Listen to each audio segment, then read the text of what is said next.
His Majesty's hospital ship Glenart Castle was torpedoed by UC-56 on the 26th of February 1918 at 4 a.m. in the morning. It sank really quickly, and in the freezing February waters, only 29 people survived.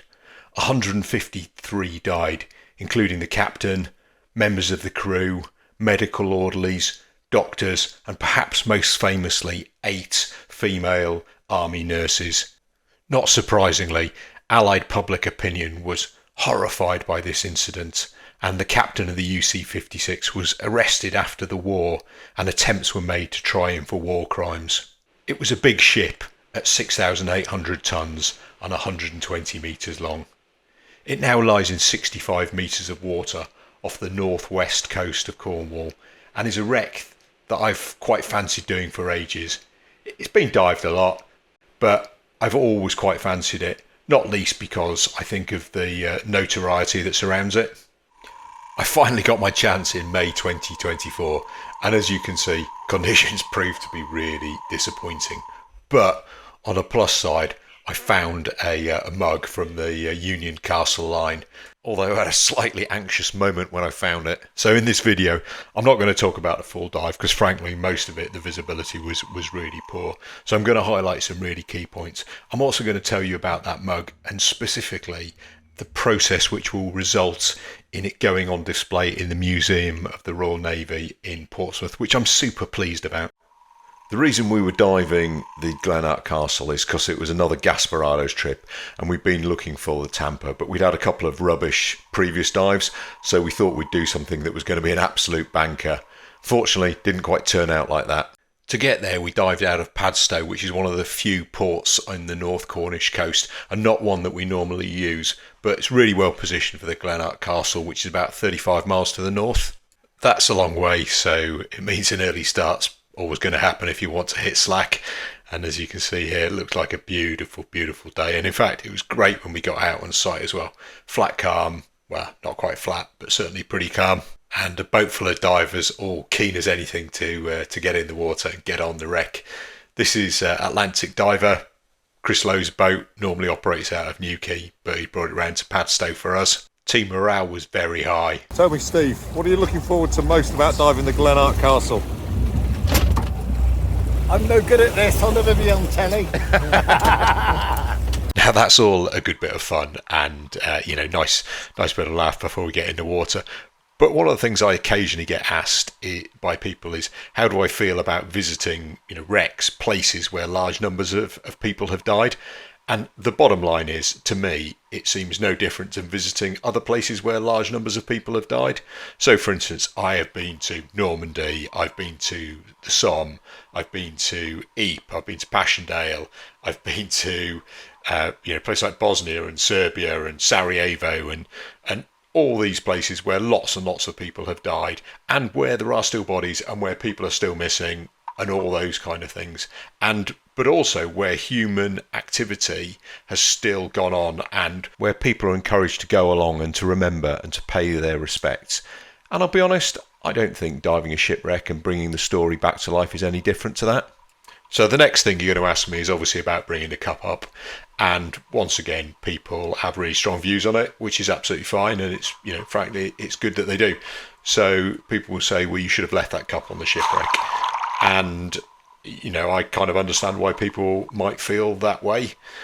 For me, as you're going to see in a bit, that cup is in a part of the shipwreck that's really difficult to get to. And the bit of the shipwreck it's in is probably going to collapse fairly soon. And when that happens, the cup would have been lost forever. So, in my opinion, it's much better that the cup is recovered, brought up to the surface. I declared it as I was legally mandated to do. And the cup has now gone to the best place for it. It's gone to a museum. Now, one of the other interesting things about the Glenart Castle is that the Army Medical Services during Afghanistan built a new hospital in Birmingham, and they had a mess for the people who were serving at the hospital to serve in, and they called it the Glenart Castle mess. When they created that, they asked divers for artifacts so they could put in the mess, they could put in the in the front of it so people could see or understand a bit of the history and those kind of things. And I know, for instance, that Rick donated several plates that are now in the front of that mess, where they will be preserved and where they will help people remember what happened to the people on board the Glenart Castle. And for me, I think that remembrance is really, really important. Going back to the dive briefly, as you can see here, you can see as we've got down, the visibility is really horrible. This is May, and therefore what you're seeing here is the May plankton bloom. It's one of those things, you can't predict it, you don't know when it's coming, but by and large it arrives in May. You get this really heavy green snot in the water column, and you can see there in my lights it's pretty much everywhere. And we know basically that we're probably going to have this all the way through the dive. You can see it's 35 meters down. Sometimes it does clear, sometimes you get below it or you get above it or whatever, but unfortunately not on this dive. You can see just got to the lazy shot there, and this is Chris Lowe's boat, so he doesn't get divers to put in the lazy shot, he does it himself, and therefore all we have to do as we go past is put on our tags. You can see there's a pair of divers in front of us, their tags are already on. You can also see that that's nice and tight. I think I'm just making sure that the tags are in the right place there. But what I'm going to do now is I'm going to cut a load more of this, because basically it's really snotty and horrible. So you can see there we're a lot further down now. We've started to get to the Strobes of the first pair, and once again you can see that the viz is horrible. You can see that green, those lumps of green snot in the water column, and yeah, it's one of those things that some people got to this point and basically went, you know what, there's no point even doing the dive, and they just turned around and came back up again. Now that's not really in my nature, I'm afraid. I'm pretty much always going to give it a go. So and Rick, I know, is the same as well. So even despite the fact that we had horrendous conditions, we were kind of determined to go and give it a dive. And actually we ended up doing quite a reasonable length dive. I guess I don't know why that is. Maybe we felt that we'd done 35 miles and we had 35 miles to go back. We just felt that we had to get our money's worth, because clearly this isn't a cheap activity. You can also see I'm making a complete mess of putting on my my strobes there, but hey, there we go. One of the good things about this is at least it's giving you an opportunity to see how much of that snot there is in the water. I mean, the snot will die off, and it died off a few weeks or whatever after this. It's also localized, so we did another dive the next day and we were a bit further west and there was absolutely no snot there. It's just one of those things, that's the way it goes. So I'm going to fast forward again, and that's me coming upon Rick, and once again shows how bad the viz is.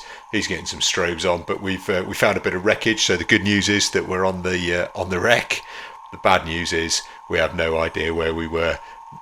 Now Rick has dived the Glenart Castle before. He's dived it in really, really good visibility, and he was fairly confident he'd be able to show us around. Unfortunately, that didn't actually prove to be the case. What we've also got here is a very long shot line. So I think what you can see here is Rick is wrapping it round a bit of wreckage, and the reason for that is we're the only divers with scooters.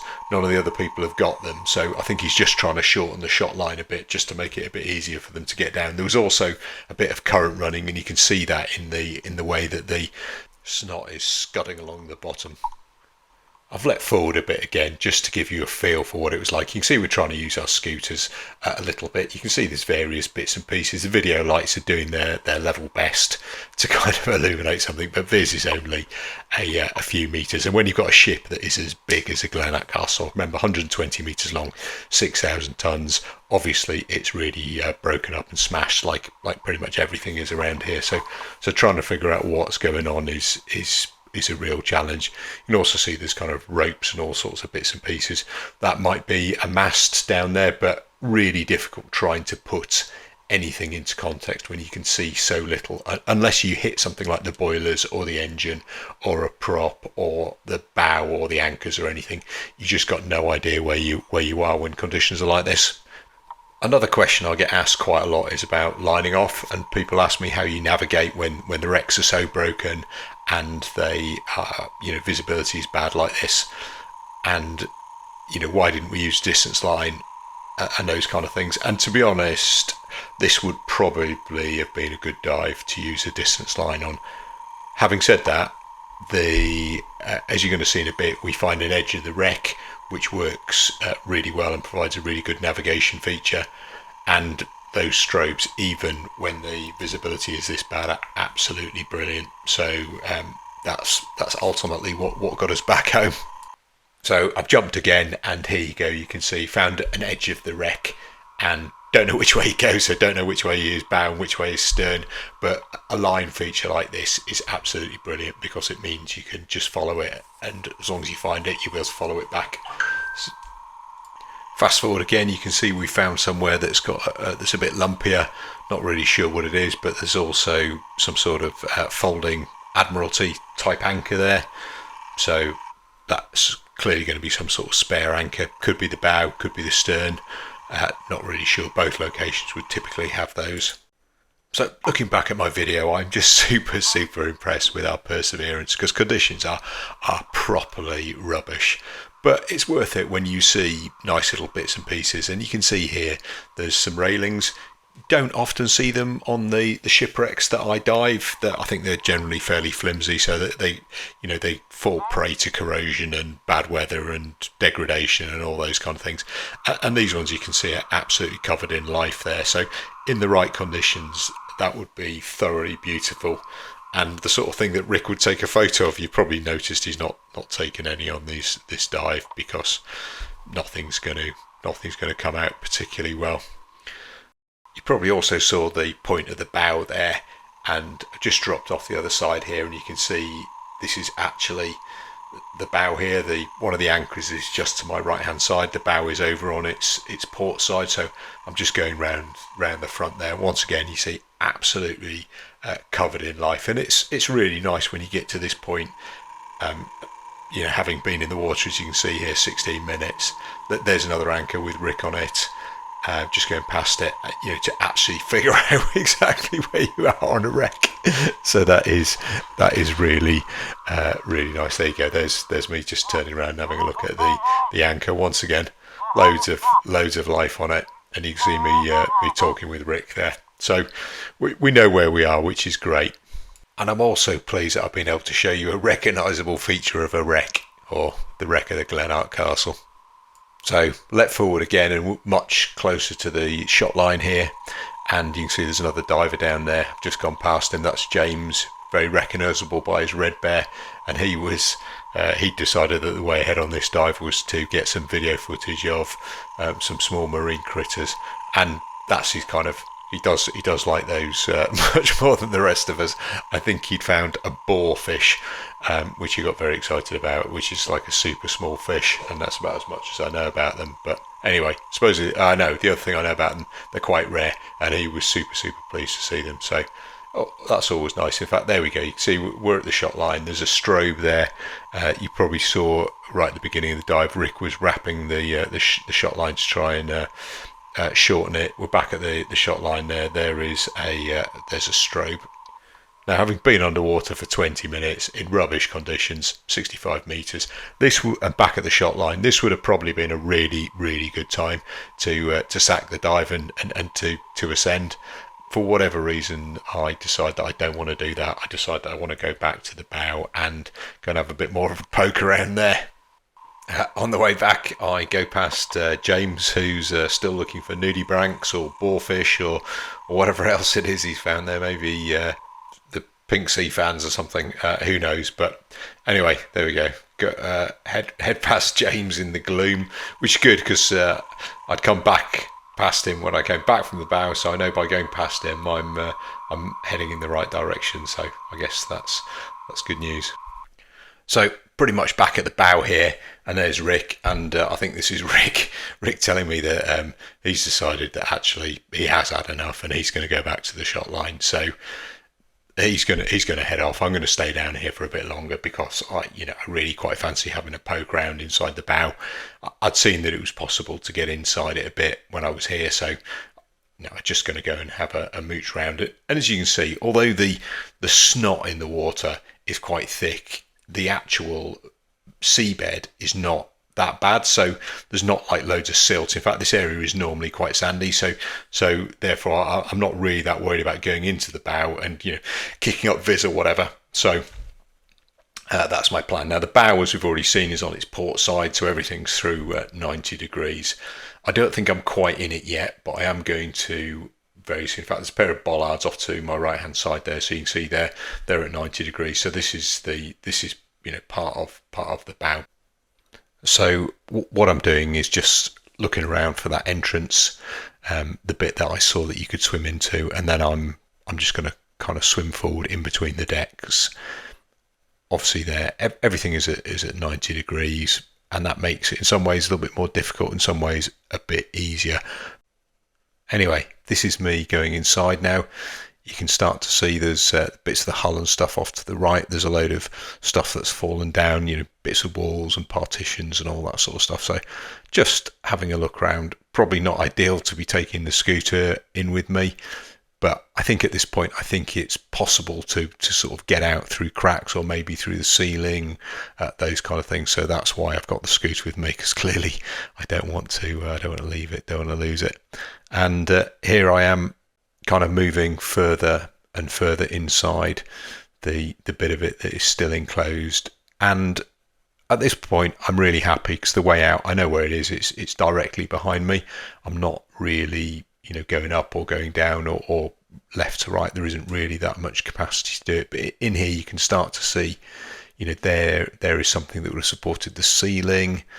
There's all sorts of bits and pieces in here. There's still, quite a bit of room. But I think those might be hawse pipes. There's two of them there, the two V-shaped ones that were just to the left of me, quite thick. So presumably somewhere sort of, I guess, below where I am now is a big pile of chain. So I think I'm right in the bow here, and it's starting to get a bit tight, as you can probably see. So that is clearly the time to come to kind of back up, and you can see there I'm kind of turning round and also having a look down. That looks like, I don't know whether that's a bit of the floor has kind of rotted away or whether that was a hatch. You can see, I've kicked up a little bit of silt, but not really particularly much, and that's obviously great, and it was what I was expecting. So part of the reason why I didn't use a distance line to go in here, because I was fairly confident I would be able to navigate out easily. That is, of course, one of the classic, the classic errors. But hey, there we go. In fact, that looks as though it might be some chain just down below me there, maybe. And then I've spotted something down here, and you can see, I think maybe that's a wooden box, or certainly it looks as though it's made of wood anyway, whatever it is. So I'm going to pick it up in a second, have a look at it. It's going to prove to be a little disappointing. Yeah, there we go. It's a kind of a frame, so maybe it was part of a box, the bottom of it's fallen away or whatever. You can see even lifting that up doesn't kick up very much, but what it does do is reveal that there, I get the sense that there might be other things around here, so I'm just having a look. And as always with these things, the trick is just to take your time, allow yourself to get your eye in, and that's when as you can see there, bingo, I've spotted a cup. Now, because it's so dark and I'm shining my torch directly on it, I'm not really thinking about the video at the time, but that burnt it out. So that is the cup. That's where it came from. Never content with one thing, you kind of feel that there might be other things down here, and I'm right at the bottom of the ship now. You can see there's quite a lot of silt and stuff here, so I'm going to have a look and see what other bits and pieces there are. That does also look like a bit of a box. You can see there's some dovetail joints in it or whatever, so maybe it was a box full of cups, and maybe I found one of the cups, who knows, maybe it had other things in it. Often ships had store areas and stuff in the front of them, so maybe that's what I've kind of found there. Another bit of wood, and you can see by picking that up it's starting to lift the silt up. But I know I'm at the bottom now, and I know if I go up I've still got room above me. So even though it looks really, the viz looks really bad at the moment, actually I'm not concerned, because as you can see here, as soon as I lift myself, as soon as I come up a bit, I'm out of it. So that's pretty good, and offers the opportunity to have another kind of mooch around in here. Now I'm going to share you the pain, and I don't find anything else, but I do spend another few minutes doing this. And then what happens is I suddenly realise I'm not actually sure which way is out. As you can see, I've been spinning around quite a bit. I've been going up and I've been going down, and I've become disorientated. Now, the good news, of course, is that I've still only got an hour of deco to do, and it's a relatively, it's not a particularly deep dive at 65 metres, and I know this bit of the bow section is quite small. So, but despite the fact that I have that knowledge in my brain, I know I've got loads of time. I know that I'm in a relatively small bit of the wreck. I know if I go up and I go one way or the other, I'm going to get out. One way is going to be a dead end. It's the bow. The other way is going to be the way out. Despite that, I don't know. It really got me. This I really felt the kind of sense of claustrophobia. So that's the very top there now. So you can see some decking, kind of in front of me, but above me there is the side of the hull. And therefore, I just need to pick one way and go, and that will take me out. But it's really odd, actually. Times like this, you kind of think all sorts of crazy thoughts, even though logically I know it's going to be really easy to find my way out. It's not what, my brain, that really kind of primordial bit of me is absolutely screaming and saying, you're trapped, you're going to die in here, you're never going to get out. And it's all because of a stupid cup.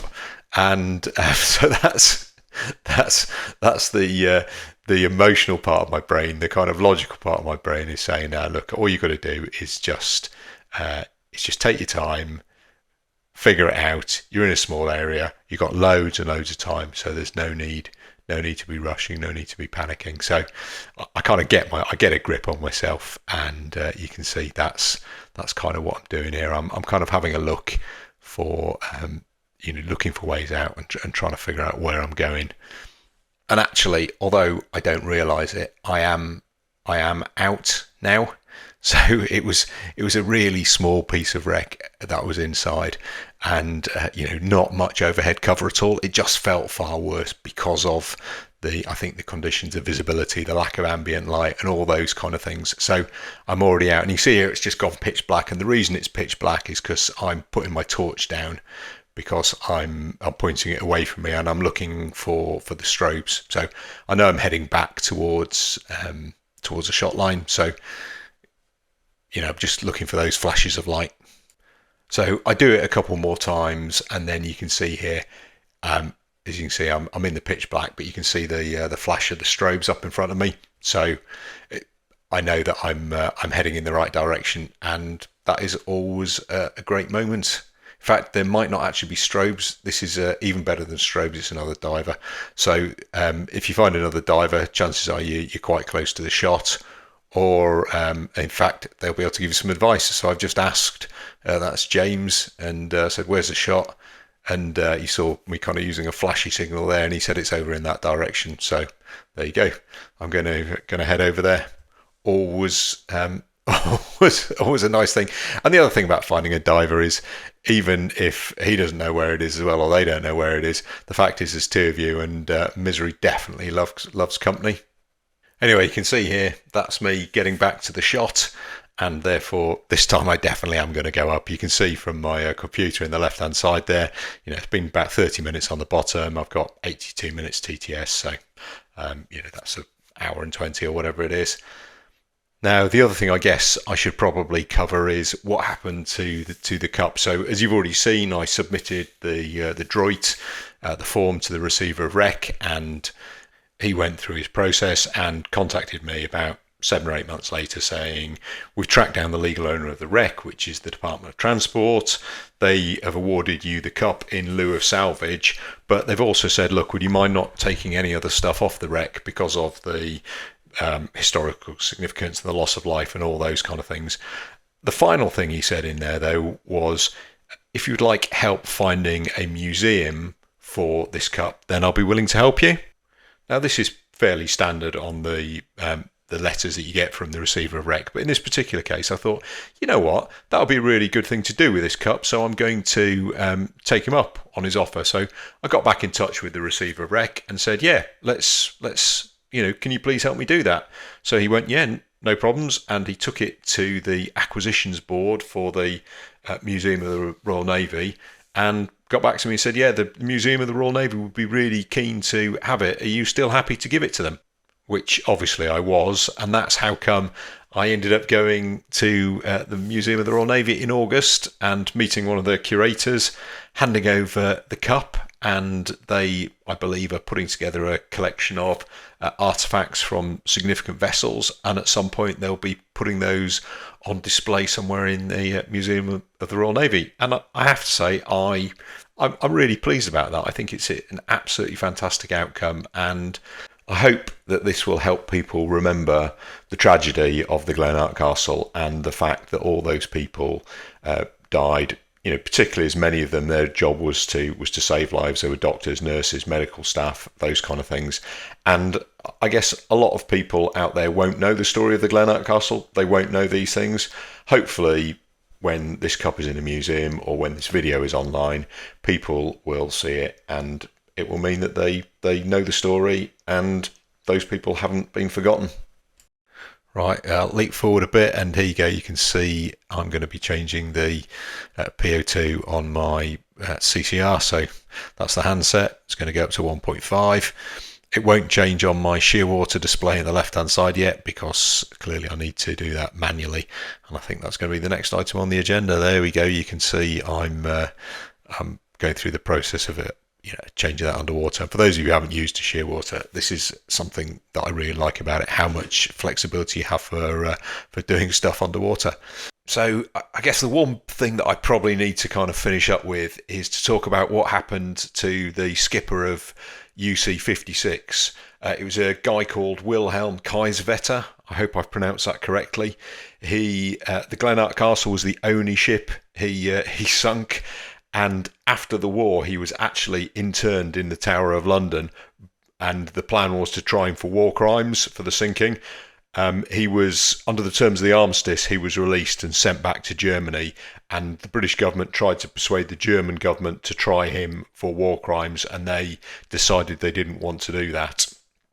So, and there was a few other skippers who sunk hospital ships in the same position. So there were no charges laid against him. He was, and actually he went on to serve in the Second World War. He commanded a small submarine in the Second World War. Absolutely incredibly, he was 62 years old, and I think that still makes him the oldest submarine skipper ever. Now, I know lots of people like to see my deco profile, and I always get in trouble if I don't include it. So you can see here it is here. And actually, this is, by the standards of a lot of the diving I've done, relatively shallow. It's also relatively short. So you see just under 2 hours. You can see there, not much over an hour, maybe an hour and 20 of decompression. You can see there that comes down a lot when I do that switch to 1.5. And there you can see just kind of nice steady profile all the way up to the surface and dive over. And then the only thing to do is to enjoy the long journey back to port, get all your gear ready, and then do it all again the next day. So I hope you've enjoyed another one of my videos. As always, if you leave us a like, drop us a comment, and obviously please watch the next one. Thank you very much.